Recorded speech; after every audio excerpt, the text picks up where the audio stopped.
واحد البنيه صغيره غادا تخرج دوز اخر امتحان ليها في الموسم الدراسي، وداك الشيء اللي ما كانش في راسها واللي ما كانتش عارفه انه غادي يكون اخر امتحان ليها، حيت غادا تخرج وملي غتسالي الامتحان مع العشرة غتكون راجعه لدارهم، حتى غادي تختفي بواحد الطريقه اللي غريبه بزاف، وخلات الراي العام كامل كيستغرب لهاد طريقه الاختفاء.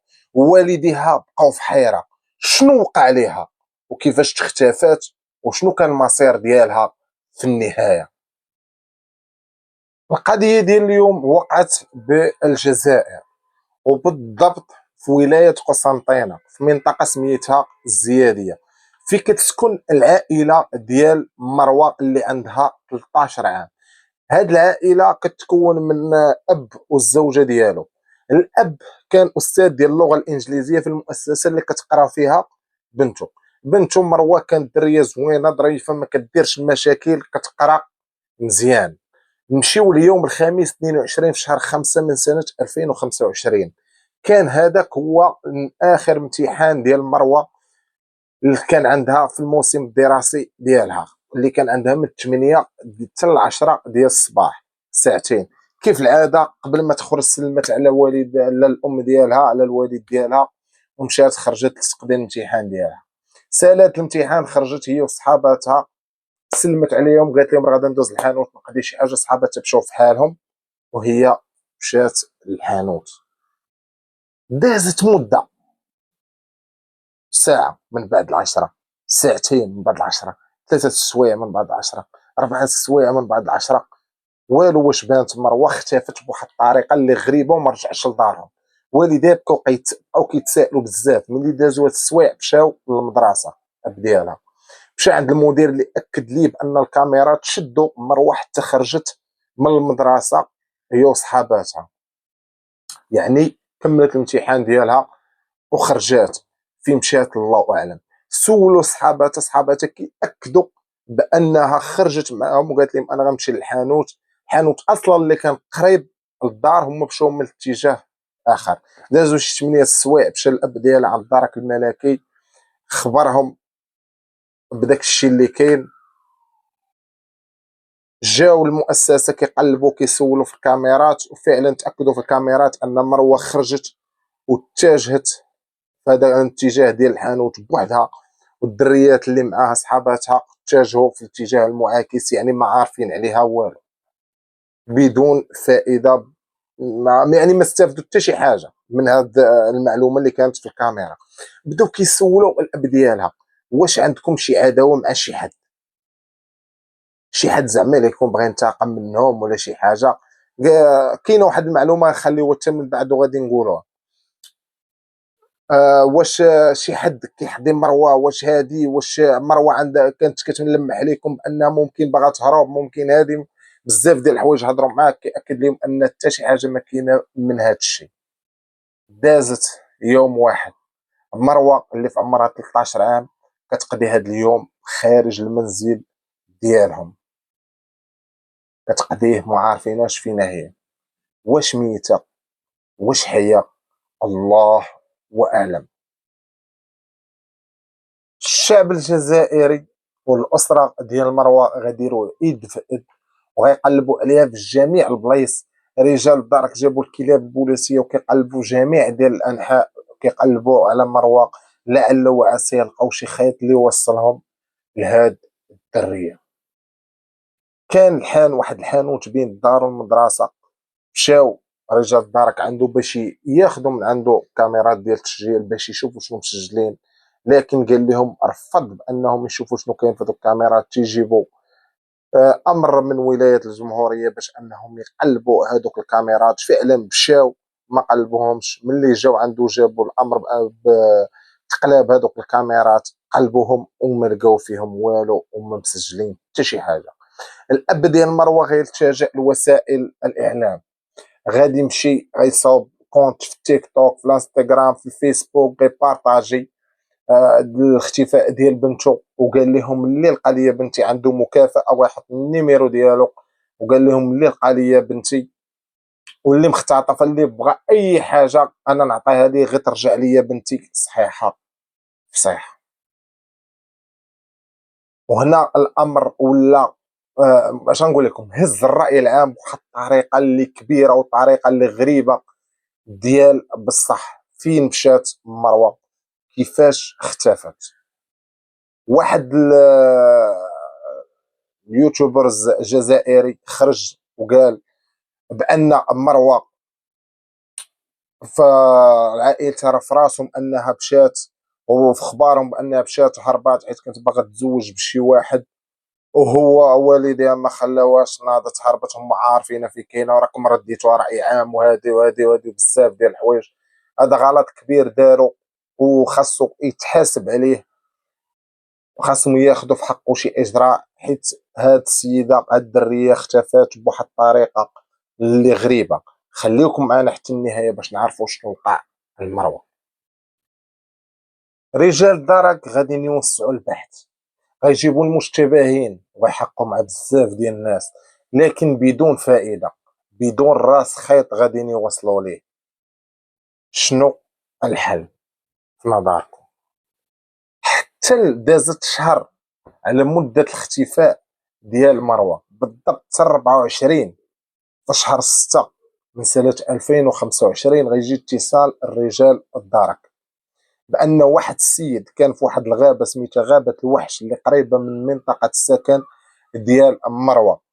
كان خارج هو الكلب ديالو كيتريني، كلب متدرب كيزيد زعما يدرب فيه، حتى غيمشي لواحد الاجزاء ديال اجزاء بشريه غيهزهم غيجيبهم منين غيعرفهم ديال البشر، غيعيط على رجال الدرك اللي جاو للمنطقه وطوقوها كامله. اللي تاكد الرجال الدرك بان دوك اجزاء بشريه وديال طفله اللي صغيره.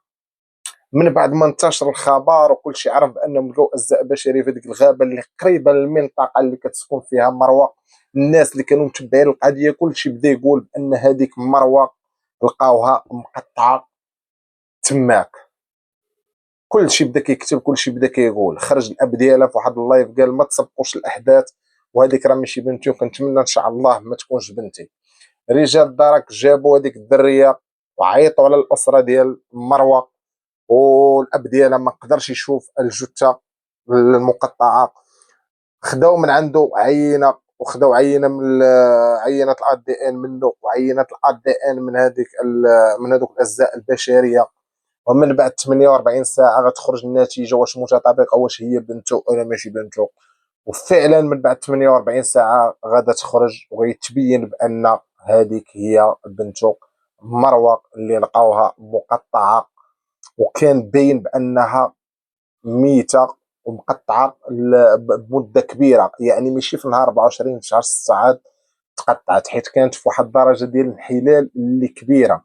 يعني تحلت هذوك الاجزاء متحلين بزاف، يعني ربما غتكون ماتت 5 6 في شهر 6 او في الاخر ديال شهر 5 تقريبا بحال هذا الشكل، حيت كانت الجثه محلله لواحد الدرجه اللي كبيره. وهنا كانت صدمه كبيره للعائله ديالها. نتوما غتخيلوا كيفاش غيكونوا الوالدين ديالها في هذه اللحظه. غادي يقوى الضغط على رجال الدرك بواحد الطريقه اللي كبيره. الطب الشرعي عفوا غيأكد بان الدريه ماتت 6/5 في شهر 6، حيت كانت الجثه منحله بواحد الطريقه اللي كبيره بزاف، وكان عليها اثار ديال انها كانت مربوطه وتعرضت للتجويح، حيت الوزن ديالها نقص بطريقه اللي كبيره، وتعرضت حتى الاعتداء. هنا غتولي قضيه راي عام، زعما كلشي كيهضر على هاد القضيه. رجال الدار كيوسعوا البحث ديالهم، وغنرجعوا لواحد القضيه ديالنا. الاب ديال مروه كان ذكر بانه كان عنده عداوه مع واحد العائله، عائله اللي كانت كتكون من فيها 3 ديال الخوت تقريبا، ومعاهم الدريه اختهم والاب والام، وهذه كانت واحد السمعه ديالهم سيئه. كانوا كيديروا شي حوايج خايبين، حيت هاد العائله كانت ساكنه في الدرب ديال مروه، وكانوا كيديروا المهم شي حوايج خارجين على القانون. ولا كانوا الناس ديال الدرب ديما كيحاولوا يدعيوهم، كيحاولوا يديروا لهم داكشي، حتى كلف واحد المحاميه اللي كانت دارت مرافعه ودخلت واحد من خوت هذيك واحد من ولاد هذيك العائله، واخ ديال الخوت والاخت ديالهم دخلوه للسجن. وتما قررت هذيك العائله انها تنتقم، ورجال دارك توصلوا ليهم وشدوا واحد منهم اللي هو مشتبه فيه، وتقريبا كيقولوا بانهم شدوا جوج ديال الخوت ودريه اللي في الاول تهربوا بزاف وما بغاوش يعترفوا، حيت حصلهم كيختطفوا شي دريه اخرى جديده، ما بغاوش يعترفوا بانهم راه باغيين يختطفوها، بقاو عليهم حتى اعترفوا بانهم اختطفوها، واعترفوا بانهم هما اللي اختطفوا مروه. وما كانوش باغيين يختطفوا مروه، كان الهدف ديالهم هو المحاميه اللي دخلت خوهم، بنت المحاميه عفوا اللي دخلت خوهم للحبس. لكن مروه جات في الطريق، والاخت ديالهم هي اللي ساعدتهم تستدرجوا مروه لوحده من هذوك الديور اللي كانوا كيديروا فيها داك الشيء الخايب ديالهم اللي خارج عن القانون. مشات مروه لذاك الحانوت ولقات فيها خت هذوك الدراري، اللي قالت لها يلا معايا نوريك في الدار واحد شي حاجه. بكون ان مروه كتعرفها مشات معاها للدار، غير دخلت جا المشتبه به الرئيسي ودخلها لوحده من هذوك الديور وسد عليها لمده 16 يوم. كاملين غتقولوا علاش شدوا مروه اللي ما كانش هي الهدف الرئيسي، كانت بنت المحاميه. مروه دخلت عندهم تماك، عرفت اشنو باغيين يديروا، عرفت كل شيء، عرفت الحقيقه كامله وعرفت الهدف ديالهم. يعني النهايه ديالها خاصهم يصفيوا عليها، حيت باش ما تكشفهمش، حيت كانت انسانه اللي واعيه واللي فهمتي غتقدر 13 عام تقدر تقول اي حاجه الا شافتها وتقول الحقيقه كامله الا شافتها. هادشي علاش شدوها 16 يوم في هذيك الدار. مروه بقات هذيك المده ديال 16 يوم كامله وهي مشدوده وكتعرض للاعتداءات، خلاوها حتى وصل العيد الكبير باش ما يعيقوش بهم، باش لا تمشي واحد الريحه راه غير اجزاء ديال الحولي ولا شي حاجه. المتهم الرئيسي شد منشار كهربائي وفصل الراس ديالها عن الجسد واليد ديالها، يمكن اليمنى يمكن اليسرى، وهز داكشي في الطوموبيله ديالو ومشى لاحو في الغابه. حتى مول الحانوت كيقولوا بانهم تورط بداك الشيء، حيت انه كان اختفى بين ما تبرد القضيه ورجع. ملي رجع مشاو عنده شدوه، حيت اصلا ما بغاش يخليهم يشوفوا الكاميرات، والكاميرات ملي رجبوا الامر وجاو عنده لقاو ما فيهم حتى شي حاجه، حتى هو تم الاعتقال ديالو. المتهم الرئيسي لقاو عنده في التليفون ديالو ملي داروا الخبره لقاو بانه ماسح بزاف الفيديوهات، ردوا دوك الفيديوهات لقاو فيهم فيديو مروه كاينه في هذوك واحده من دوك الديور اللي عندهم تما. لقاو في الطوموبيله ديالو بقايا ديال الدم. وملي داروا الادي ال هذاك الشيء مع ديال مروه لقاو بانه متطابق، يعني كانت معاه في السياره. وهنا كيكونوا عرفوا شكون صفاها المروه. وهادو هما المعلومات اللي كاينين لحد الان في هذه القضيه. تهلاو ليا خوتي في راسكم، واللي وصل معنا حتى لهنا بارطاجي الفيديو ما تخسر والو، دير لايك، خلي لنا كومونتير، وحدي ولادكم الصغار، وفهذا هو اللي كاين. تهلاو ليا في راسكم.